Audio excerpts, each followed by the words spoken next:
What's up, A to Z Sports here live on a Tuesday. It is officially game week in the NFL regular season. We are pumped up. We got a lot of new stuff going on this week. We've got a new Titans football season about to kick off on Sunday in Denver. We've got new sponsors on the show, new partners, and JT has a new haircut. How about that? Have a new week ahead, and everything's going to be fired up this week as we prepare for Titans at Broncos to kick off officially the Cam Ward era as the Titans franchise quarterback. A lot of great things happening today, so make sure that you dive into all of our content, A to Z Sports, atozsports.com/Titans, all of our socials, everything. You don't want to miss out on what we have coming up this football season. We'll set the table for a lot of these things on this week, right? Because we got game day shows coming up just on Sunday in 6 days, 5 days, however you want to start counting that for Titans at Broncos. Easton and Buck will be in Denver at Mile High watching Cam Ward's regular season debut. So many great things to get to. The Titans are in, quote, prove it mode, according to their head coach. We'll go through three things that are not Cam Ward. The Titans are going to prove or look to prove during game week, and how do we feel about these three things? It's also Tuesday, which means we got shade to throw. The Labor Day was yesterday. I hope everybody had a great, safe Labor Day weekend. So we skipped Rockin' Rando on a Monday. Now we're in here on a throw-in shade Tuesday. JT, I don't know if you can tell, I'm fired up because I had a lot of college football in my life over the weekend, and I will throw shade very appropriately on one college football quarterback at the end of the show. JT, what's up? Welcome in. Let's get this thing going.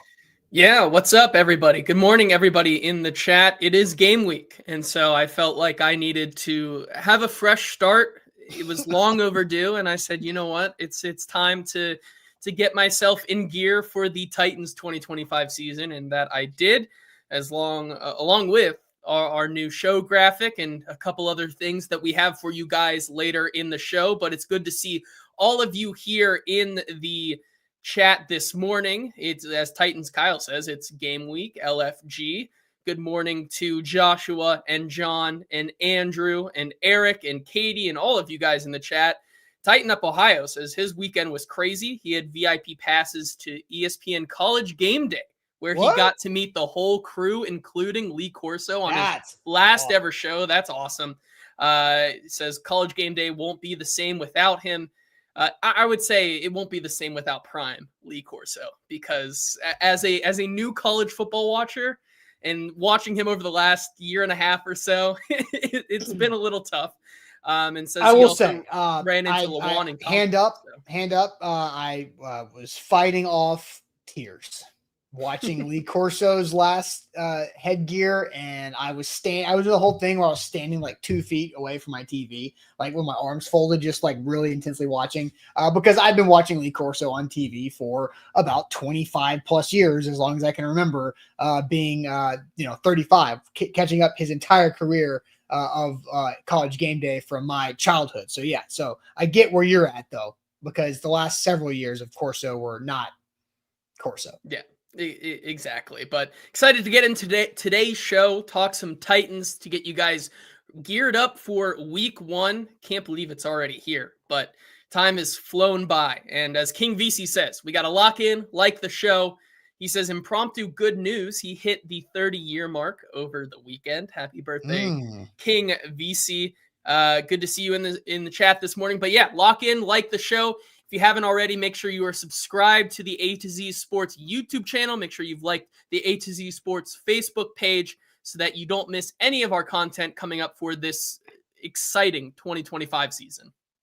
Yeah, without further ado, let's go ahead and get things started here on a Tuesday. Welcome into A to Z Sports here live on this Tuesday morning, powered by BTA Sports. More on them later on. Every weekday morning at 8 Central Time, streaming live on Facebook, YouTube, and Twitch. Links tweeted out segment by segment on our Twitter X feed. That's at A to Z Sports. Also hit us up on Instagram, TikTok, and Threads for more Titans coverage. Leave us a 5-star Google review. That goes a long way for us, and it helps out really everybody there with our company. Also, got to thank our sponsors, because they do make it happen for us and they help out you. And we've got some new ones to add to the roster this week as we kick off a new month of September and a new football season. but the oldies but goodies. Wilson County Hyundai, make them a part of your new car buying process. See them in Lebanon or online, wilsoncountyhyundai.com. The Bone and Joint Institute, region's destination for comprehensive orthopedic and sports medicine care, boneandjointtn.org. Barton Drury Insurance Group, customized solutions for all of your insurance needs, online at bartondrury.com. Botero Carts, life is short. Buy a golf cart. 2 locations to serve you in Columbia and Gallatin, boterocarts.com. And Window Nation, buy 2 windows and you'll get 2 for free. Make no payments for 2 years. That's pretty good. WindowNation.com. So we're excited about all of our new partners, including BTA Sports as our new title sponsor of the show. So before we dive into everything, BTA Sports is better for bettors. JT, Easton, and I got the app. We downloaded it. I checked it out. It's for NFL betting. They give us analytics to make us know which bets are the good ones and which bet maybe you shouldn't place. So they are not a sports book.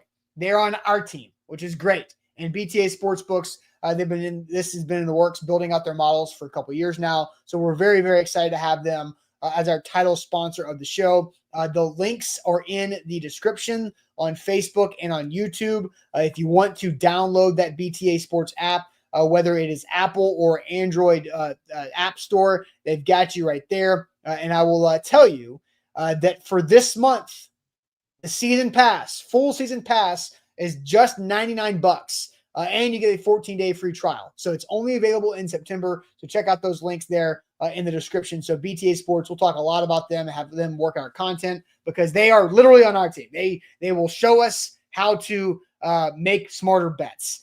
Jeff says, ooh, I might have to join that. And here's the other thing too. It's like with sports books, it's like state by state. This is just anybody. It doesn't matter where you are. You can do this for fantasy football too. So they got player props, they got lines, totals, spreads, whatever it might be. They've got you covered right there. So that is BTA Sports. Pumped about them. Elite Chronicles asks, where is Zach? And Chancellor asks, when Zach returning? Zach will be back on Friday. So just to set the table for the full week, Zach and I will have our season preview show on Friday. JT and Easton will have their season preview show on Thursday. Today, we're talking about the Titans improvement mode. And then tomorrow, we'll figure out what we're talking about based on practice that happens today. So busy game week. But JT, let's get started with a little injury update here from Brian Callahan, who talked about some injuries in his press conference yesterday before we dive into where the Titans are trying to prove it in week 1 against the Broncos and this overall season. Feel like Snead, Cushenberry, and Sweat are in terms of their conditioning because they didn't get a lot of work in camp and preseason. I think the last really, let's call it week and a half, 2 weeks, they've gotten a good amount of work in. So I feel good about where we're at the moment. We'll see as this week goes on and how we list them on the injury report and all that stuff. But feel good about where those guys are at the moment. Latham too. Sorry? Latham too. Yeah. Latham too, yes. So you see those 4 guys that have missed a lot of time recently, Snead, Cushenberry, Sweat, JC Latham, are ready to go conditioning-wise, playing in Mile High with the altitude, all those cliched questions that matter. But that's a good thing, right? It does feel like the Titans are fairly healthy going into week 1 of the season, minus Tajay Spears, who is on injured reserve for at least the first 4 games. JT, any quick thoughts on those 4 names that mentioned there by Brian Callahan? Yeah, as much as I want to believe Brian Callahan, I will believe it when I see it that L'Jarius Sneed is good to go. I imagine on the injury report he'll be questionable all the way up until game day. I would like to see him be ready, and as we've talked about numerous times over the last couple of weeks, when he knows, we'll know. We're going to see from him a different L'Jarius Sneed, but if they are all healthy, it's a good sign for the Titans. I think you need to have Tavondre Sweat ready for that game against Denver. You need Lloyd Cushenberry up there. You need JC Latham to start off the season on a good foot forward, especially with Cam going into, we talk all the time about how it probably isn't the best expectations to expect Cam Ward to go in there and light things up against arguably the best defense in the NFL in his first ever real life game in a hostile environment. But doing so without JC Latham and Lloyd Cushenberry would probably make things even worse. So it's good to see that specifically those two are coming back, and those two look like they might be good to go. So. Yeah, I think Lloyd Cushenberry is going to be the starting center on Yep. Sunday afternoon. We'll see with Snead, but Snead was full participant yesterday, as was Cushenberry. So, hey, he practiced. That's a full participant in practice, L'Jarius Snead. Now, how can he play in a quick, twitchy, physical position like cornerback after not having played really that much for the last 10 months, or really almost 11 months at this point, which is absolutely wild. But we'll see how that goes. So let's dive into this topic here, JT, because the Titans are in prove-it mode with three things that are on the line as they enter game week against the Broncos in Denver on the road at Mile High. And I kind of got this topic here because Paul Kawarski asked a question that was pretty good about the secondary pass catching options after Calvin Ridley. So we'll start with that and then dive into the full topic for today. Cam to Calvin might be your best thing, certainly, or your most explosive thing. If a defense is looking at that, defense as good as the Broncos, certainly, and is hell-bent on taking that away, that leaves you with what's next? How confident, not confident's not the right word, but you envisioning that's a potpourri as the alternative to that, or does somebody have to emerge as the next guy? How's that work? Yeah, I think someone has to, I mean, to sit here and say that we have they have to emerge. Someone's got to step up and make the plays. I feel good about the group of guys we have going into Denver. I like the work that we put in, but certainly we got some unproven players and we got some young players that have done it, that haven't done it yet. But I like where those guys are at, and we're going to use anybody that's up on game day. We're using. They're all going to have roles. We're going to make sure that they're in the right spots to have success. And again, we're a team that's in prove-it mode right now, and all the things that we feel good about, we're going to have to go do and show it on game day, regardless of how good I feel about the process leading up to it. But I'm confident in the group we have, and I'm excited to go do it, and we just got to go do it. I like that answer by Brian Callahan. We like it. We feel good about it, but we have a lot of unproven yet that we have to prove. And it's not just the pass catchers after Calvin Ridley. And I love Paul's use of potpourri in that context. And just a collection of people that are going to go catch the football from Cam Ward. So we are going to ask the confident question, because Paul did not necessarily want the confidence as the word there when he was asking that question. But we're going to go ahead and do it. What is your confidence level in the Titans proving they have weapons after Calvin Ridley? On a 1 through 10 scale, what is your confidence level in the Titans proving they have weapons after Calvin Ridley? Calvin Ridley does not count. So it's everybody else after Calvin Ridley. So we will let I'll paste that in the chat right now. On a 1 through 10 scale, what's your confidence level in the Titans proving they have weapons after Calvin Ridley? Is not just about wide receivers. It's about pass catchers. So keep your mind open to that. We'll get to a lot of the answers that are coming in here. But JT, first you can go ahead and tell us about our friends at Barton Jury Insurance Group.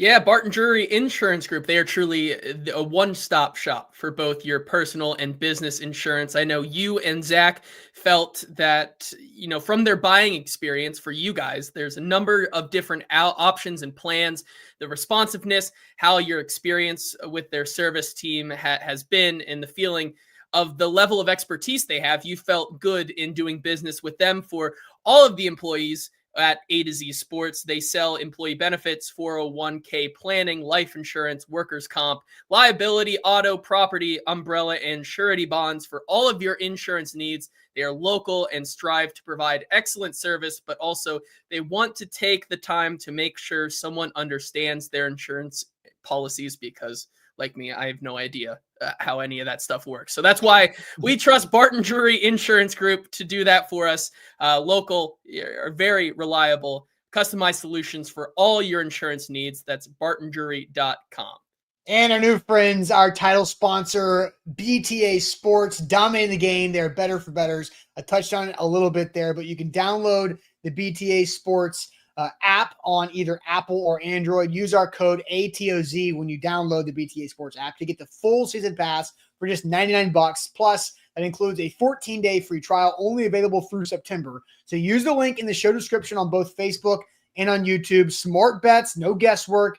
where the insights meet the instinct. And so if you have an instinct on what you might think about a Titans game or any other NFL game, but you're not sure, you'll literally see the percentage chance that the BTA model has for that bet hitting or not hitting. You can parlay it. You can use it for fantasy. We're going to learn a lot more together about all the different ways that BTA Sports can help us win more bets, be better at fantasy football, whether it's full season or daily fantasy. They got you covered there. But download that BTA Sports app. Use code ATOZ for a 2-week free trial plus the season pass for just $99. Look, if you are like me or JT or Easton, $99 for the whole season, and you can win more, that's easy. I was gonna say there's a decent chance that you're gonna make that $99 back pretty quickly with them. Absolutely. All right, JT, to the chat you go. What's your confidence level in the Titans proving they have weapons after Calvin Ridley on a 1 through 10 scale? What are you seeing here from the chat? Yeah, and just to clarify, Bork asked a question over the season or during game 1. This is just game 1. This is your confidence level in the pass catchers behind Calvin Ridley in game 1 against the Denver Broncos. We start off with a lot of people in the middle, not too sure, maybe giving them the benefit of a doubt. Eric and Tighten Up Ohio both going with 6. Steven going with a 5. Rooney with a 8. Titans Kyle in week 1, a 4. B-Bird says 4. Andrew says 3. Chancellor says 6. Jay also says 6. Darren also says 6. Tall Texan, not wanting to take the middle road, goes 5.1. I still think that's a little bit of a cop-out, going 5.1 right over the middle mark. Works, right? Caps going 6. Connor going 4. Clayton going 4. Katie 6. Colin and NM Titan going 4. Jason going 8. Scott going 4.3. Daniel with, I think, the highest one so far, saying 8. We got a lot of 4.99, 6.667. We are hovering right around the middle of the road. 4 to 6 range is where we're finding the median group here. Daniel also says Lockett versus rookie Jahdae Barron in the slot could be a very favorable matchup. I think it is fair to say that I think we do give that Denver defense maybe a little bit too much credit with what they have around Pat Surtain. Pat Surtain is great. I think I'm going to say Pat, yes, Pat Surtain deserves all the credit that he is getting. But you look at what they have around him. You have Riley Moss. You have a rookie in Jahdae Barron. Their safety room has basically been entirely overhauled. They're bringing in a brand new safety room that has never played in this defensive scheme before. Those are all new weapons and all new players in that scheme. It's not outlandish to say that outside of Pat Surtain, which I think is going to be a huge test and a huge matchup, there are some gettable corners and gettable secondary guys in this defense for them. So I kind of agree there with Daniel that a seasoned veteran, a seasoned pro like Tyler Lockett going up against a first-time rookie in Jahdae Barron, who I think has all the skill in the world, all the talent in the world. But once again, it's also his first game too. I think that's a way that you can – it's a gettable matchup. Yeah. So DeMario says, on a scale between 1 and 10, 5 is a number, middle of the road. 5 is a true answer. We are iffy on the rest of the wide receivers. But 5 is an unacceptable answer and a fence-riding answer on A to Z Sports. So you cannot give a 5. You can go decimals, but you've got to pick one side or the other because 5 is a cop-out. 5.1 at least shows that you're more optimistic than you are pessimistic. If you're south of 5, then that's where the pessimism or lack of confidence comes into play here. So I think the interesting part about this is because I think the part of the question that Paul asked is like, what if, Pat Surtain, the reigning defensive player of the year, just dominates Calvin Ridley and you don't have that, right? Now, there's the aspect, and Callahan talked about this yesterday too, is like Callahan's job, and he said this, my job is to make sure I get the football to our best players, regardless of who's playing defense. So, okay, great. But what if Calvin Ridley is a non-factor because Pat Surtain is just, velociraptor locking him down all over the field and Cam can't force it there, and then there's interceptions or whatever, bad things happen. So where do you go after that? So JT, what is your answer on a confidence level 1 through 10 on the other pass catching options to help Cam Ward make plays against this Broncos defense? I do agree with a lot of the chat in that it's very hard to know because, once again, it's the first game out of the gate. We can talk so much about what we think, but until you see one game sample size, that's going to change everything dramatically. That's why next Monday is Overreaction Monday. Like, we are going to course correct so hard next week. But Yep. I do like what I'm going to give it a 6.5. And I think as much as people want to talk about Ellick and Lockett and Van Jefferson and all these other guys around them, Chim Dike, a lot of these guys, Bryce Oliver. I do like what Caps is saying here, that I think some of the guys who can make the biggest impact in this game are going to be the three that we don't talk about a lot, which is Chigakonkwo, Tony Pollard, and then maybe even the rookie Gunnar Helm. I think if there's one way that even if you want to say that maybe me saying we give the secondary too much credit for the Broncos. Okay, let's say they lock them down. I still think that this middle of the pack in the linebacker room for the Denver Broncos, with Greenlaw now getting up there in age, being rather questionable with his injury history, and being able to play that full game sample size, like being able to scheme up guys like Tony Pollard and especially Chigakonkwo.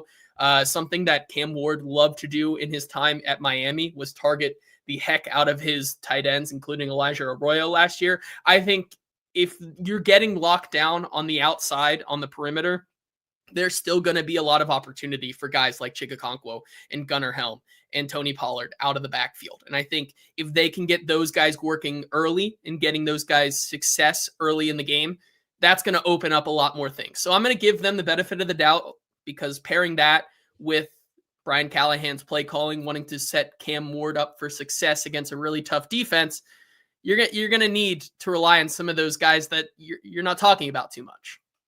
So I'm going to go 6.5. Okay. I think you're a little too confident.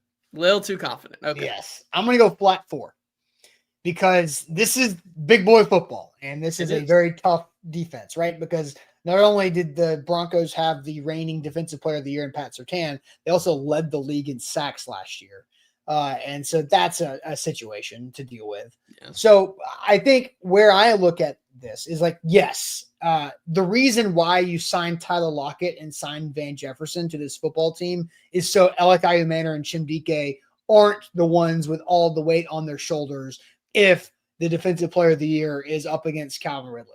So I think you're right in the fact that I think the three big names to watch for the Titans offense that could be the difference in the Titans being in the game in the fourth quarter or not are the three veterans around Ridley. And it's not, I'm not counting Van Jefferson. I'm talking about Tyler Lockett, Tony Pollard, and Chigakonkwo. I think those three guys have to play sound football. Those three guys are in charge of moving the chains, catching the football, protecting the football, and helping Cam Ward's life be easier.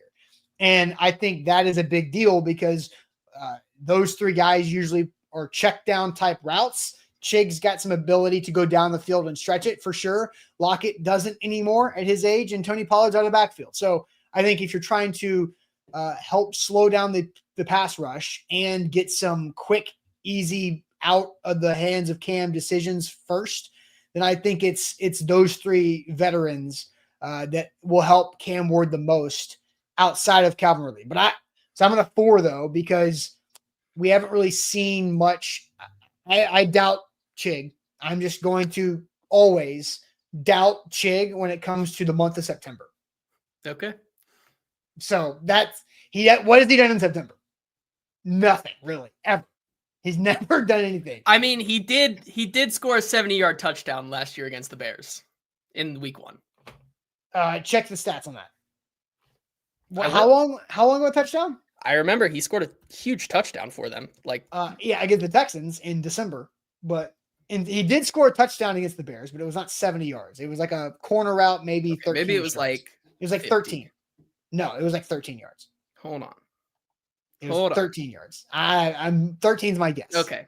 It was 17 yards. Maybe okay, you're right. 17. But he still scored a touchdown for them. So. Yeah, it was a nice catch. It was a big catch to keep them in that game. But since you're there, just click on Chigs and go to his game log because nothing happens in September with that guy. I mean, that's a good play, right? And then the Titans ruined Yeah, that's it. fair. Yeah. Against the Jets in Green Bay, he did nothing. And then he did not have more. So he had 16 yards in week 2, 15 yards in week 3. And then he did not have, and then had 5 yards, 6 yards. And then against Buffalo, he had 4 catches on 4 targets for 50 yards. Yeah, I think he had 50 yards So, before the Buffalo game in those 5 games. Now, that's fair. here's the thing. Go to 2023. 2023 September looks the exact same. 2022 let's go. September, his rookie year, looks the exact same as that too. Let's see. I mean, okay. Week 2 had 4 catches on 4 targets for 35 yards. But yeah, yeah. He doesn't do much in the month of September. But this year's going to be different. This is going to be different. Of course it is. Yes, I'm telling you, it's going to be different. We will find out. We will have the proof soon enough. So I'm at a 4 just because I don't trust Chig to do anything in September. I think Tyler Lockett is limited. I think Tony Pollard is just going to have so much on his shoulders because Tajay is out. And so then I don't think Chim DK is a factor on offense much at all this season, really. I think he's a special teams player and maybe a gadget deep shot here or there or a tunnel screen, something like that. And then Elikai Manor, I don't think it's fair to put him as a wide receiver 2 expectations on the 4th round rookie in week 1. So I'm at a 4. I think it's going to be ugly. I think it can be very ugly. I think Calvin's still going to get his, so to speak.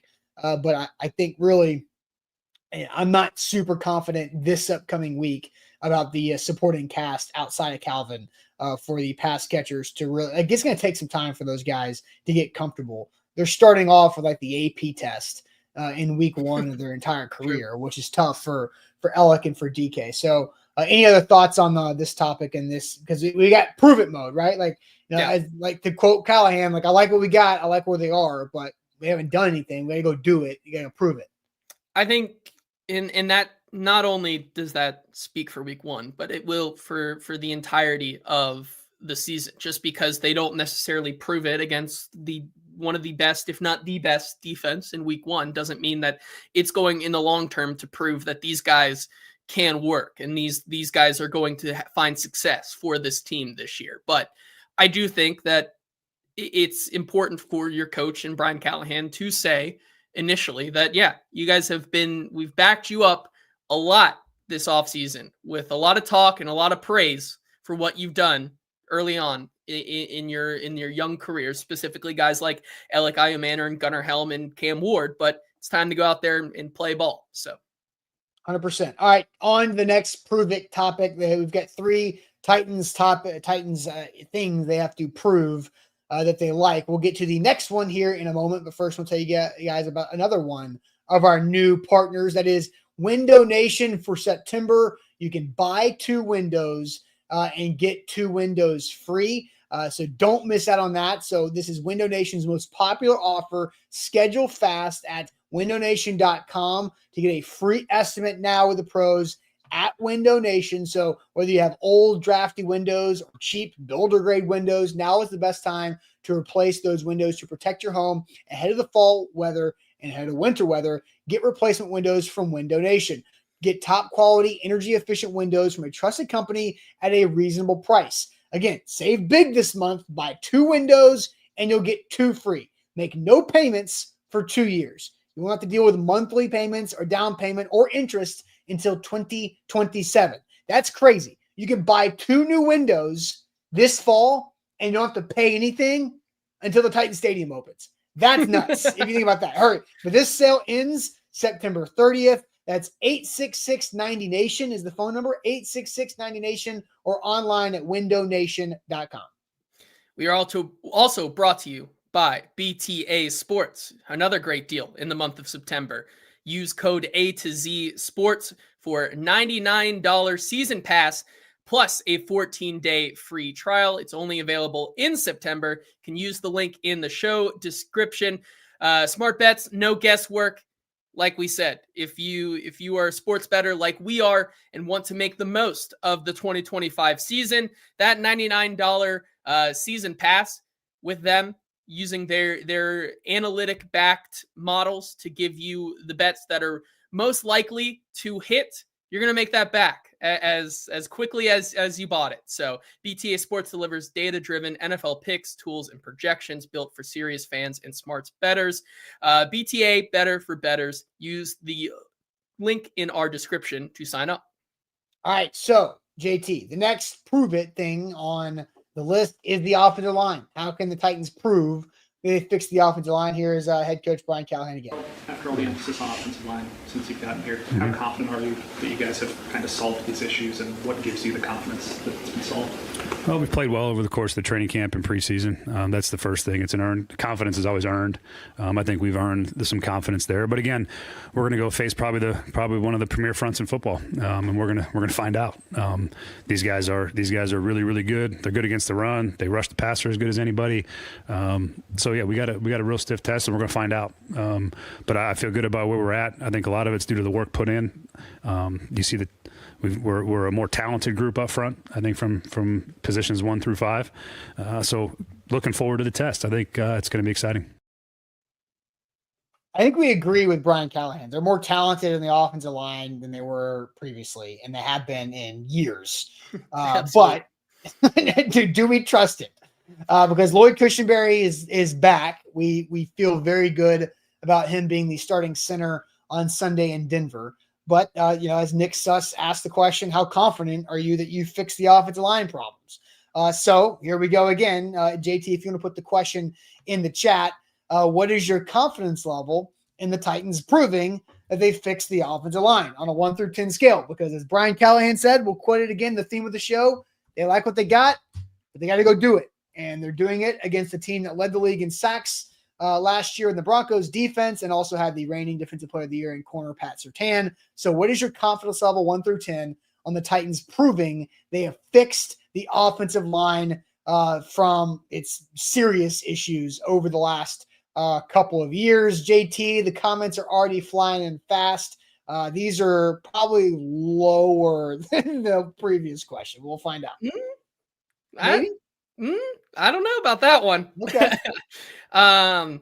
We can start off there. I mean, listen, we're starting off with Steven saying 7. We got Guy with a 6, Coach Will 6 to 7, Orlando saying 7, Taylor saying 8, Deborah 6.5, Eric saying a 9, American saying 7, John saying 7.2, Daniel Caribbean saying 6.5, Rooney with a 6, Ed with a 4, Jack says 3. I've been hurt too many times with this offensive line. So have Titans quarterbacks. Yes. Darius saying 6.35, 6.2. Vol saying 4.13, repeating. Ashley saying 7. I mean, certainly we are on the other side of 5. We have Titan up saying 4, Kenneth saying 8, Justin 7, 6.5, 5.6, 6, 6.6, 5, right in the middle there. Jeff saying, I say 6.9, making JC to his natural side and getting Dan Moore. So a lot of Eric, but here, fine. You want one? Eric has been trolling people in the chat. I've seen back and forth with him quite a bit. Others on Facebook there. A different Eric equals 10 with the other Eric. I'd say 9, just because hands down is better than last season. NPF can't hurt you anymore.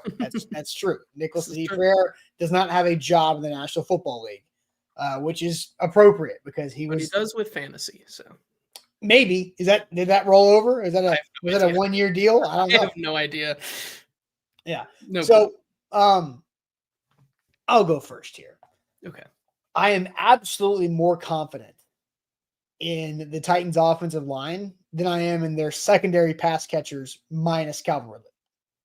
So if I was a 4 with their pass catchers after Calvin, I am at a 6.5 with the offensive line here. Now, it is again, they're taking the AP test in week 1 again, but I like the 5 they've got. I think Peter Skoronski and Kevin Zeitler are a really strong guard duo with Cushenberry in the middle. We got to figure out, they obviously feel good about his health to go out there and push against big guys with the Achilles. And he's, 10 months off of the Achilles by the time week 1 rolls around on Sunday. So I do think I feel good about the O-line. Dan Moore, ideally, is your worst offensive lineman this season. Which, I think if he is, no, I think he is. I think he's good. I think that's good because Yeah, I feel like the optics though. he just right, but I don't care. Like if Dan Moore is your worst offensive lineman this year, then you've risen your floor significantly because Yes. Dan Moore is a starting level left tackle. He will have bad stats on Google's AI search platform because he allegedly gave up the most sacks in the league last year, which is, I mean, I guess, but Justin Fields and Russell Wilson deserve all that type of blame.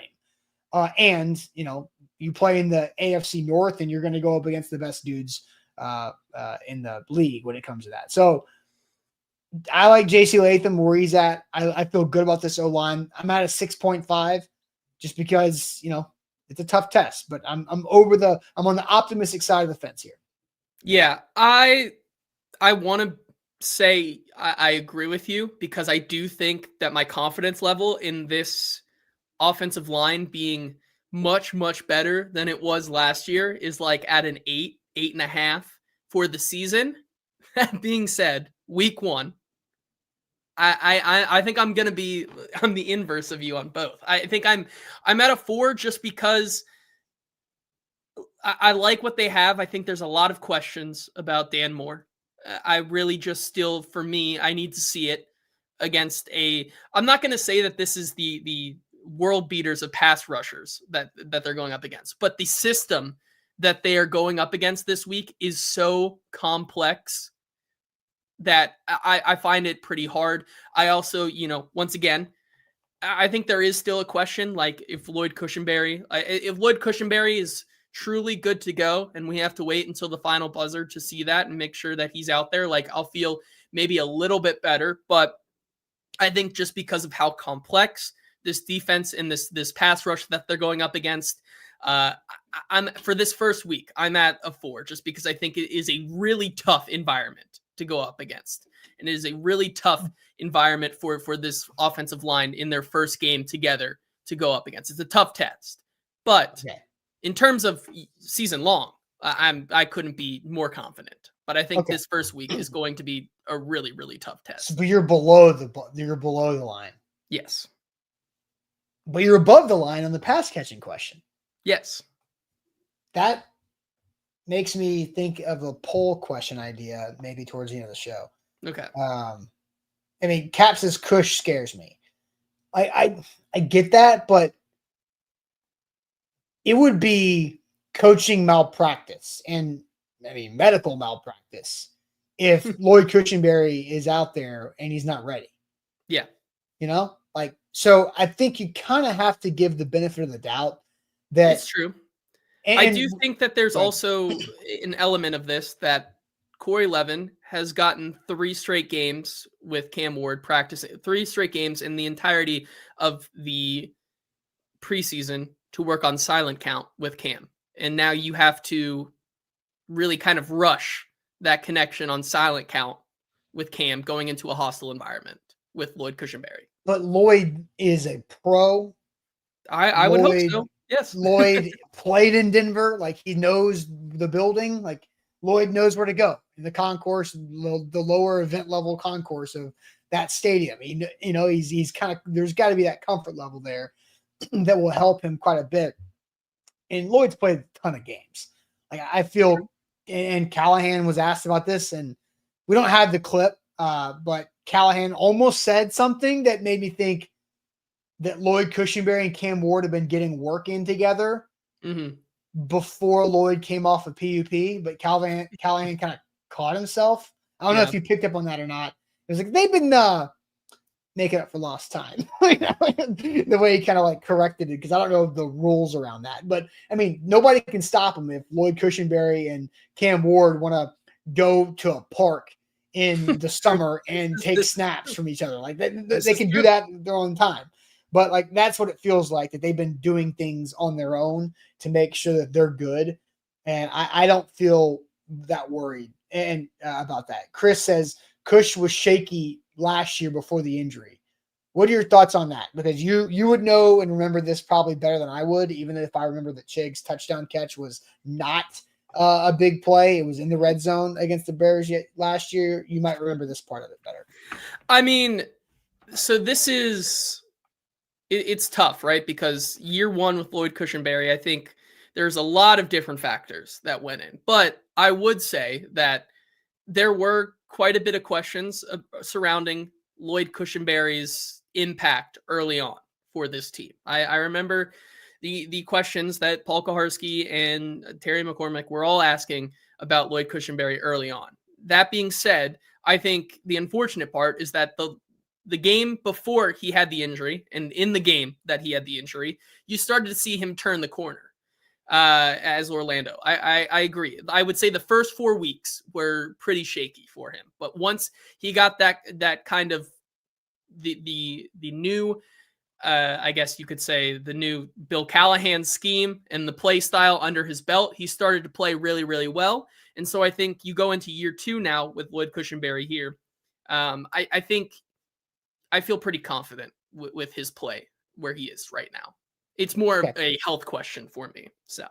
So the last year's first 4 games, were Chicago, Jets, Packers, Dolphins. The second 4 games were Colts, Buffalo, Lions, and the Patriots game, which is the one he got hurt. Now, I will say there are 4 games where Will Levis was the leading passer. There were 4 games when Mason Rudolph was the leading passer. this is true. I think it's pretty clear to see that the 4 games when Will Levis was the main quarterback, there were many more sacks given up because Will Levis was sacked 4-1 at the rate that Mason Rudolph was playing behind the same offensive line that Will Levis was. So I think there's an indicator there that maybe Lloyd Cushenberry took a first month of the season to get comfortable, but also the quarterback He might have play, been hindered as well. Yeah, we're aware of the situation Yes. with that. So okay, so you were at a 4. We have flipped. I was at a 4 for the pass catchers after Ridley. You were at a 6.5. You're at a 4 for the offensive line, and I'm at a 6.5. So we've got one more. And I don't know if this might have been the most damning of the questions that we have for this year. But what is your confidence level in the Titans proving they have fixed their special teams disaster? What is your confidence level in that the Titans are proving they have fixed their special teams disaster? I am curious to see how this goes in the chat. I went ahead and threw that out there, 1 through 10 in the chat. What is your confidence level in the Titans proving that they have fixed their special teams disaster from a year ago when it was absolutely miserable? Lots of comments are flying in, and I'll tell you about the final of our new partners here on the show this month for this season. That is Botero Carts. Life is short. Just go buy a golf cart. They have multiple locations in the Mid-State area, in Columbia and in Gallatin, to serve you. How about this? We're talking a lot about good deals today. How about 0% financing for 36 months? Golf carts start at $6,795, open 7 days a week. Not just can you go buy and there you can also have a full service sales and rental dealer, but locally owned and operated, once again, with those 2 locations, Columbia and in Gallatin, with no dealer fee, no credit card fees. So now your money is going further. Again, these are small things that sound like small things, but are actually a big deal. The carts are stored indoors, so that means they're not getting rained on. The weather is not affecting them. No credit needed is an option as well. So Botero Carts has you covered for whatever you could use a golf cart for. Actually, I was what was I doing? It was the other day. I was like at a restaurant, and this family of 4 rolled up in a golf cart. I'm like, damn, that looks great. I feel like I'm at the beach, but I'm not. So look at them. And so Botero Carts is where to go. That's their website, boterocarts.com, with both those locations, Columbia and Gallatin, locally owned, boterocarts.com. We are also brought to you by BTA Sports for the entirety of the 2025 season. Smarter bets start at BTA Sports. You can use code ATOZ when you download the BTA Sports app to get the full season pass for $99 plus a 14-day free trial. This deal is only available through September. Use the link in the show description for more information and to sign up. Where insights meet instinct for your bets in the 2025 season, use BTA Sports. All right, JT, I will send you to the chat. What do you see in confidence levels 1 through 10? The Titans proving they have fixed their special teams disaster from a year ago. These might be. I honestly have not seen anything. I have no idea what the chat says. This is where the chat kind of splits because this one is all over the place. Darren starts us off with a flat 0. Nick follows us up with a slight increase at a 0.1. Then we get to Ed with a 1, Orlando with a 5.5, Jeremy with a 2, Tighten Up Ohio a 3, Billy with a 7, Jonathan Hernandez with a 0.5, Cameron coming in strong with as their last name precedes them with an 8, Damian with a 1, Rooney 4, Daniel with an 8, Kenneth with a 4, Mike with a 1, Titans Kyle 4.69, B-Birds with a 3, Mike Peck saying 8, it literally can't get any worse, Eric Stanley saying 5, Chris and Edward with 2, Ashley also sharing that same sentiment, 7, my God, it can only go up, Matt with a 2, Vol saying -3, until we make it a few games in. And M Titan says Bones Fossil will turn it around. He gives it an 8. Jeffrey with an 8. Darius with a 5.1. And Jeff and Connor with 3s. And Taylor with a 7.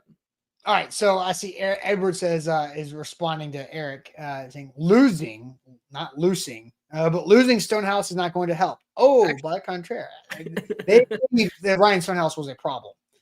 And I think the Miami Dolphins cutting Ryan Stonehouse after signing him after the Titans let him go. Also a sign there too, right? If the Miami Dolphins are cutting Ryan Stonehouse because he's even out kicking the fastest team in the league, their punt coverage, I think that's where you can look at the problem and you can look at the struggle there. So in my opinion, I think the Titans will have fixed their coverage units. I think Johnny Hecker will do a better job for his cover guys. I think the kickoff and punt coverage will be solid. I think they've done a better job of keeping players and grooming players on the roster that are good special teamers. Bryce Oliver, James Williams, Cedric Gray, all 3 of those guys who were doing it for the first time, special teams rookies last year, are now way better at what that job requires and will make plays. There's other guys that I'm not going to mention or forget, but I think the coverage units will be strong. I think the punt game overall will be a positive. I'm concerned about Joey Sly.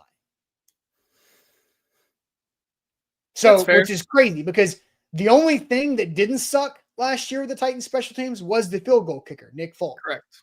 They swapped him out because he's 41 years old for Joey Sly, who's like 29, I think, who's got a freaking leg. We saw him kick it 63 yards in Nissan Stadium at the end of the preseason right there. But I think he's going to miss some gimmies. So I feel better about everything else with the special teams except for the field goal kicker. So where does that put me? I don't know if I'm on a scale of 1 to 10, like where does that put me? Like last year the special teams were a 1 out of 10, right? Yeah. So I think the question you have to ask yourself is like the improvement, like, are you that much more confident in the actual like procedure and the kind of the fundamentals of special teams in terms of punt coverage and kick coverage? Are you more confident in that than you are not confident in the field goal kickers? I think that's the question. Well, because what gave up more points? So Joey Sly, it was solid last year, but his career average is like just south of 80%, I think, Mhm. which is not great.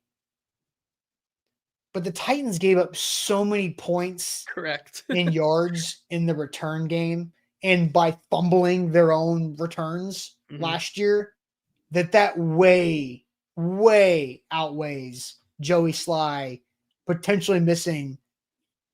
What's the difference in Nick Folks and Joey Sly's percentages? 4 field goals? Is Yeah, it 12 around punts? there. 12 punts or 12 Yeah. points? Then, I mean, they gave up 18 against the freaking Lions alone on special Yeah. teams. So I think I should be north of the line of 5. Yeah, I was gonna. My official answer is I'm at like a 6.5, 7. I'll go in the middle there, 6.8, because I do think that just having Bones Fossil in there and his punt and kick coverage scheme and what they have around them in terms of the guys that they have at gunner, the guys they have on their special teams unit, I think is far and away better than anything that Cole Anderson did or had last season on that special teams unit. So that is a plus in itself. And I share the same concern of the guys that they have actually punting and the guys they actually have kicking. I do think though that with that little bit more risk that you have with the field goal percentage, I think it also gives you the opportunity to kick from farther from where Nick Folk was able to. So, like, does that in itself mitigate a little bit of that? Maybe, but I do share the same sentiment that, like, in terms of a reliability standpoint, Caps, I don't know if these are actual numbers, but he says that Folk was 95.5% on field Yeah. goals. Sly was 78.8. I was pulling it up. So I've got the numbers now.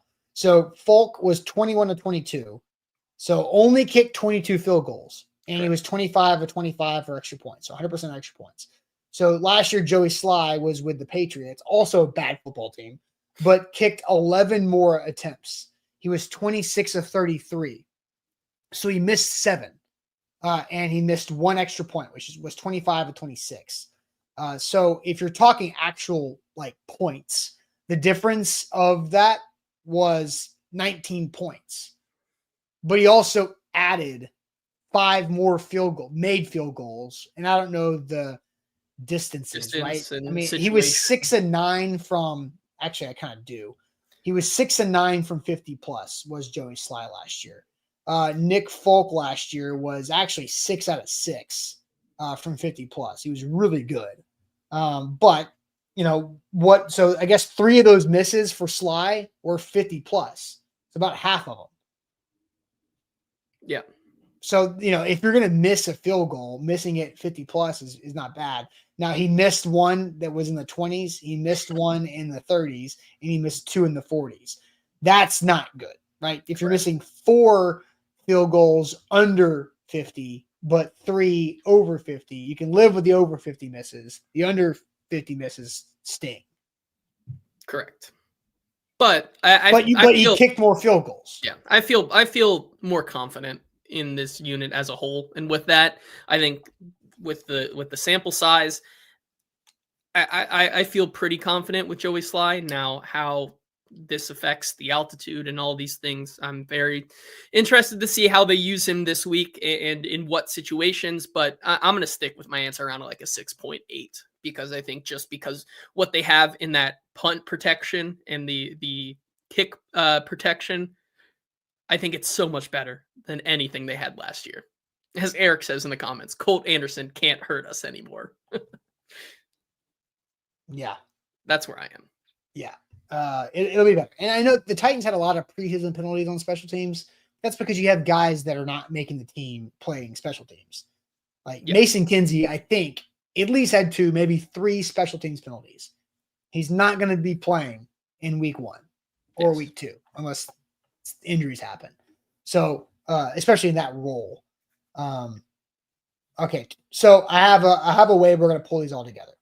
Okay. I'm putting up a YouTube poll because I want to know, what are you most confident in the Titans proving versus the Broncos? And we're just going to say which of these 3, because we got pass catchers after Calvin, the offensive line, or special teams.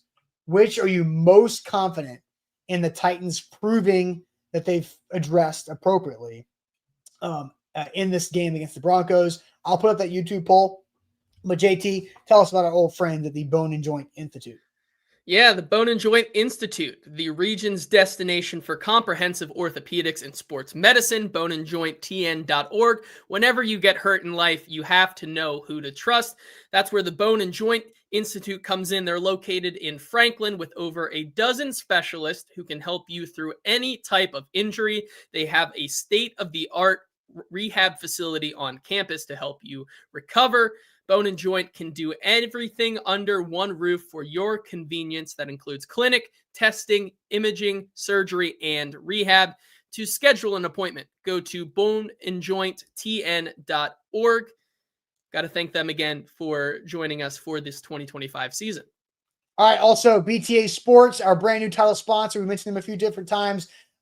Jump in on this action because we are going to be talking about them throughout the year. We're going to have some content for them, but use code ATOZ when you download the BTA Sports app. Get the full season pass for just $99 plus a 14-day free trial. Only available through September. Use the link in the show description on Facebook or YouTube for that. They have analytics and percentages on what bet or what fantasy move you should make. So it's not just sports betting. And they are on our team. They're not a sports book. They're on our team. They want us to win. They're like us, but they have like, how can we build something to make us better at this? And so good guys at BTA Sports, met with them several times throughout the summer about this idea and this opportunity. So download the BTA Sports app.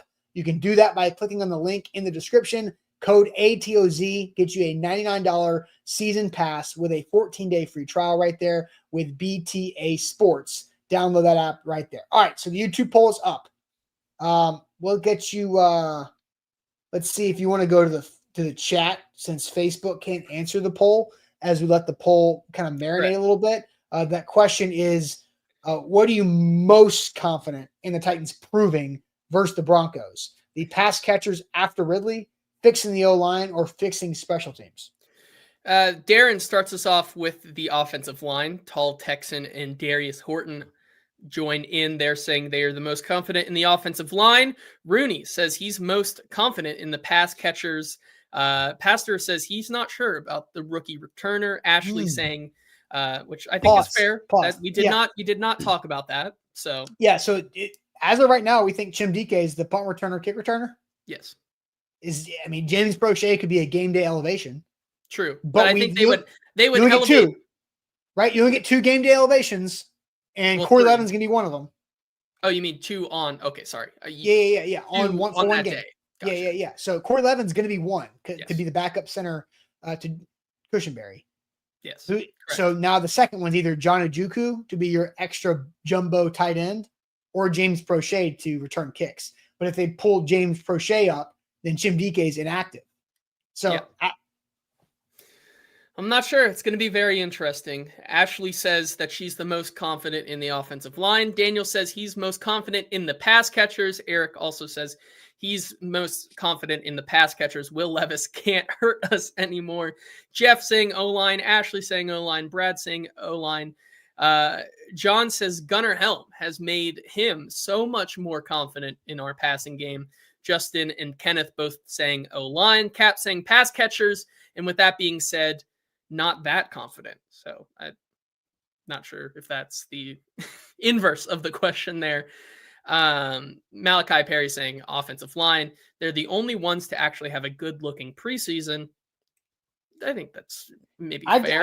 I think the preseason special teams fine. Outside of the penalties that happen in like the second half of those games, which I mentioned before, don't matter. Yeah, NM Titan saying he's the most confident in the offensive line. Dan Moore has him iffy, though, maybe as the one place where he is not confident. Garrett says, honestly, against Denver special teams, he thinks Latham is possibly hurt. Zeitler might not be. I think he's fine, too. Zeitler might not be in full shape, plus Dan Moore is new. Sly might also have a 70-yard range in Denver, plus Hecker will have better range, too. Kevin Zeitler's fine. Kevin Zeitler's fine. I know you guys mentioned this on Thursday, right? I think so. Then I was at the captain's dinner Wednesday night, I sat and had dinner with Kevin Zeitler. Kevin Zeitler, big dude, but also fun guy to talk to. But yeah, he's totally fine. Sounds, yeah. I mean, the most confident sounds like everyone's offensive line, offensive line, offensive line, offensive line. Sean goes line, wide receiver, special teams. All right. So I actually never answered my number question 1 through 10 on the special teams. So by doing that now, I'm going to give away my answer here. I'm at a 7 out of 10 in the special teams being fixed, which makes it the highest confidence that I've had here. So I think I'm most confident in the special teams not being a disaster against the Broncos more than I am against the pass catchers after Ridley, not including Ridley, right? So like Ridley counts in the actual game, but if they remove him from the game with Pat Surtain and others, what happens? Then the O-line. So I think it's special teams because all they have to do is just be average. Like, don't give something, don't fumble the football, which they did not do the entire preseason, 0 fumbles. Do not have dumb penalties to give up a free first down one way or the other. And then just, play simple. Keep it simple. They don't need to be flashy. They don't need anything sexy. Just be simple. Just do your job and get off the field. So I think it's the competition they're playing is really good for the other two. I think the competition for the Broncos special teams, it's a little bit of a wash, I guess. Yeah, I'm going to go. Yeah, I think so. Your special teams, and then if you had to rank them 3, like special teams and then offensive line, wide receivers, or pass catchers after Ridley. Yeah, I think I'm pretty similar. I'm going to go special teams as 1 because I think that was the highest one. I'll go wide receivers 2 and then offensive line 3.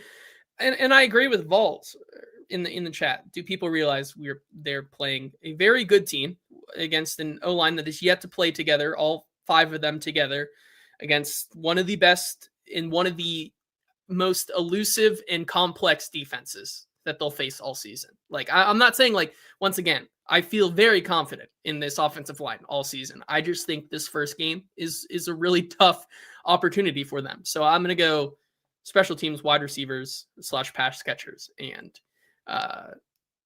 offensive line. Yeah. The YouTube poll says fixing the O-line is what the YouTube audience is most confident in. 57% say fixing the O-line.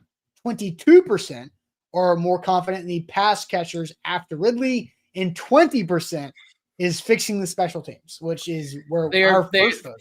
Colt Anderson cannot hurt anyone anymore. He's gone.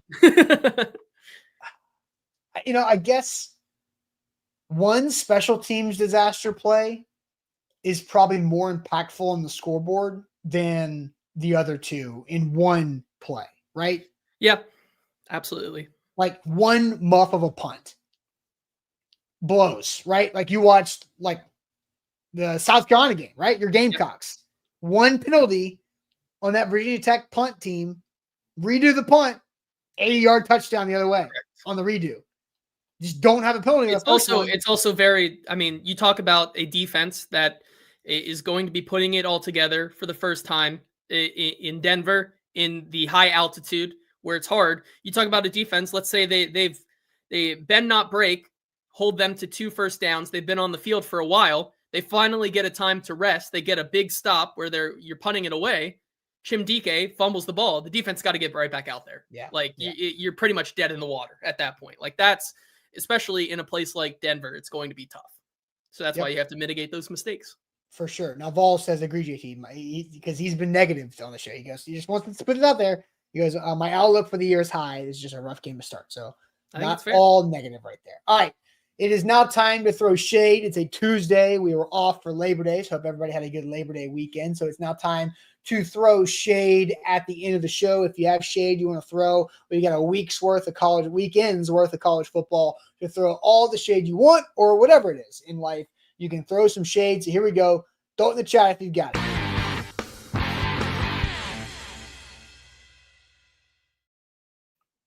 As always, shout out to Wilson County Hyundai. Make them a part of your new car buying process. Go see them in Lebanon or online at wilsoncountyhyundai.com. They'll help you out with that new ride and not have to pay those downtown prices. wilsoncountyhyundai.com. Shade, shade, shade. I'm going to throw shade in an area that many other shades will probably have. But I already see the expected shades when I come in. Jack, my shade is on the media and fan bases that trashed Florida State quarterback Tommy Castellanos for talking trash to Alabama in May. He backed it up. I was unfamiliar with your game, dude.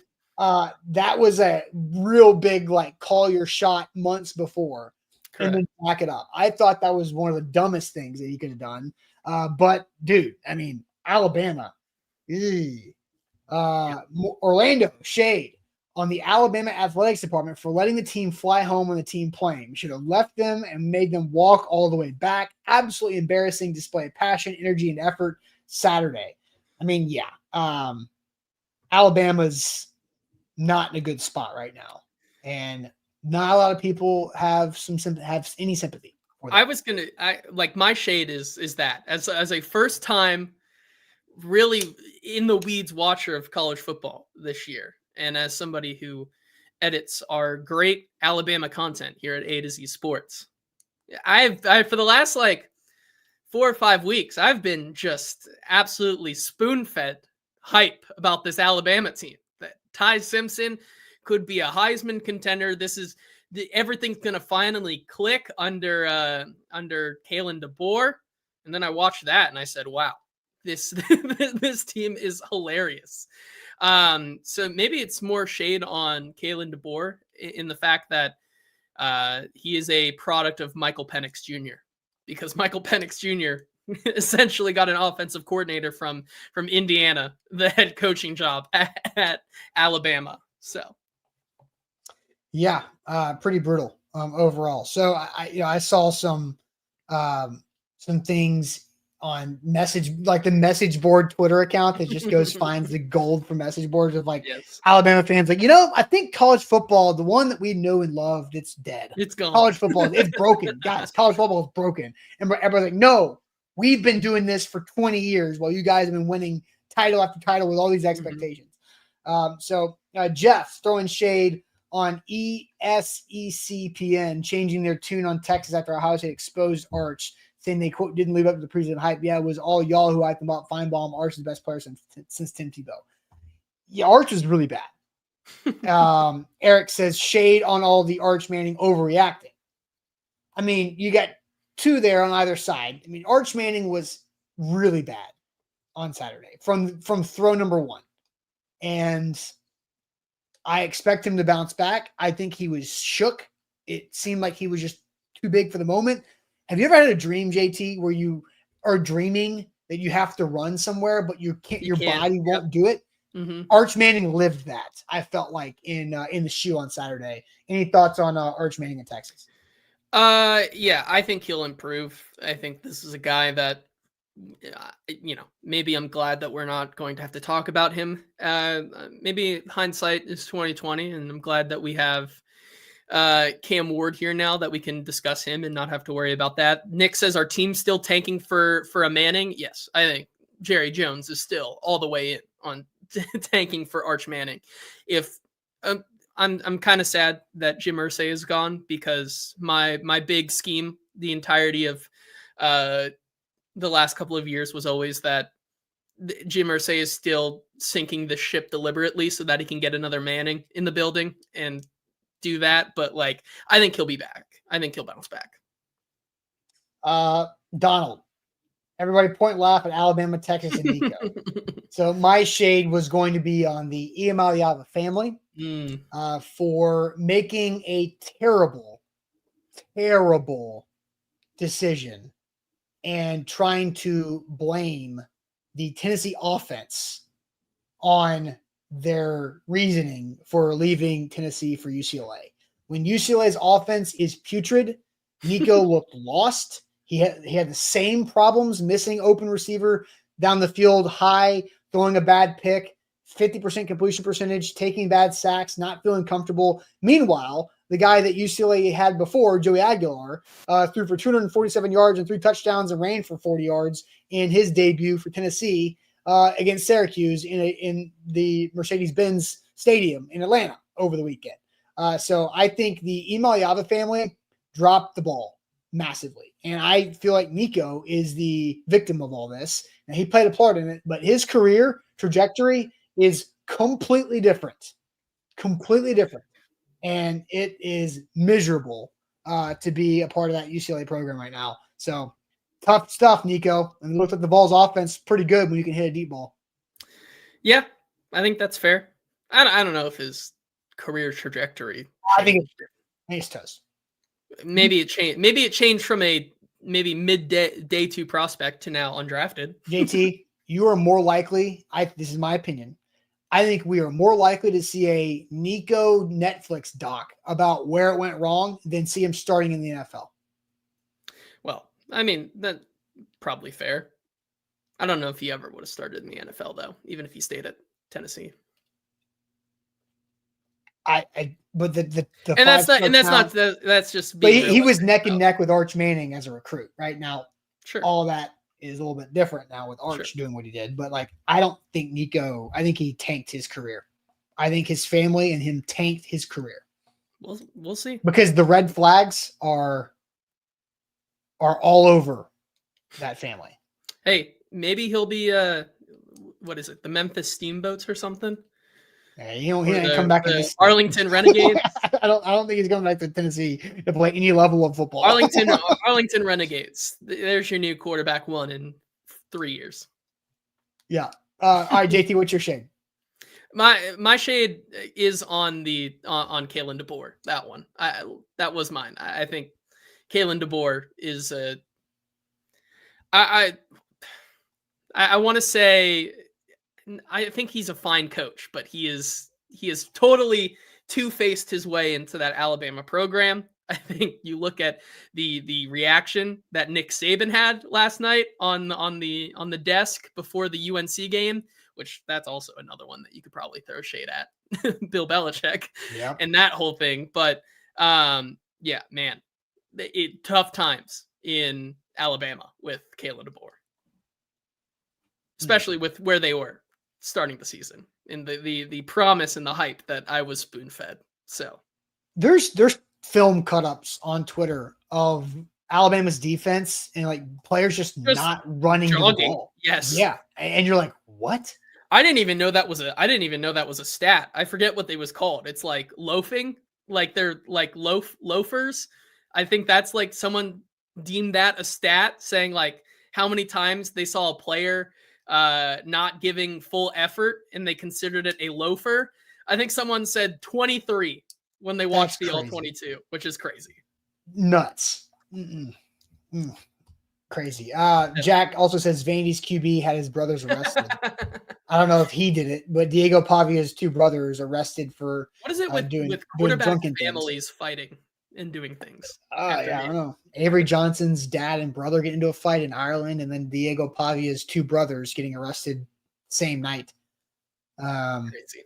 Yeah, pretty wild. But all right, that is it for us on this Tuesday. Loaded week of content as we get closer and closer to NFL football. Thursday night, Cowboys, Eagles with no Micah Parsons involved, which is still crazy that it happened last week. But make sure you hit that like button on the way out the door. Like the show on Facebook and on YouTube. And we'll catch you guys tomorrow morning on a Wednesday. Buck Rising is back from his European travels for prime time tonight at 7. We'll catch you guys later on. Appreciate it as always.